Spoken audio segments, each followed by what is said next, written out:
اکثر یہ ایسا ہوتا ہے کہ ہم لوگ جب بھی کسی کو تکلیف میں دیکھتے ہیں یا تو ہم کہتے ہیں کہ اللہ تعالیٰ معاف کرے، اللہ تعالیٰ ہمیں بچائے، لیکن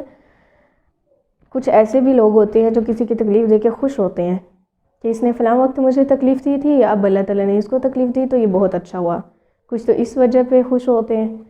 یا پھر کچھ اس طرح سے خوش ہوتے ہیں کہ وہ چاہتے نہیں ہیں کہ وہ لوگ خوش ہوں، اور جب ان کو تکلیف آتی ہے تو ان لوگوں کے دلوں کو سکون ملتا ہے۔ تو یاد رکھیں کہ ہمارے ساتھ جو بھی معاملہ کوئی کرتا ہے، ٹھیک ہے، وہ تو اللہ تعالیٰ کے سپرد کر دیا جائے، یا پھر اللہ تعالیٰ قرآن پاک میں فرماتے ہیں کہ جتنا کوئی تم پہ ظلم کرے،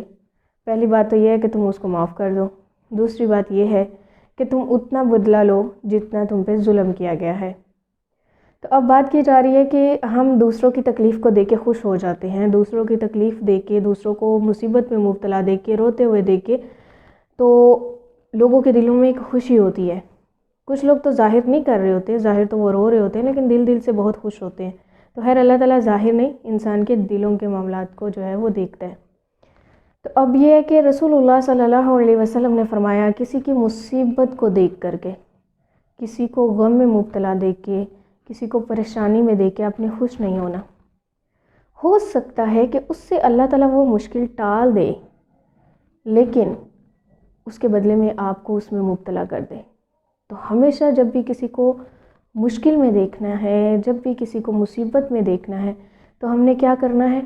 ایک تو اس کے لیے دعا کرنی ہے کہ اللہ تعالیٰ اس کے لیے یہ مشکل ٹال دے، اس کے لیے آسانی کر دے، اور دوسرا دعا کرنا ہے کہ اللہ تعالیٰ ہم لوگوں کو ایسی مشکل سے بچائے، چاہے وہ ہمارا کتنا بھی بڑا دشمن ہے۔ دشمن بھی اگر غم میں مبتلا ہو تو خوش نہ ہوا کرے، کیونکہ ہو سکتا ہے کہ اللہ تعالیٰ اس کو اس سے نجات دے دے، لیکن ہمیں اس غم میں مبتلا کر دے۔ تو ہمیشہ دوسروں کے دکھ پہ دعا ہی کرنی ہے، خوش نہیں ہونا۔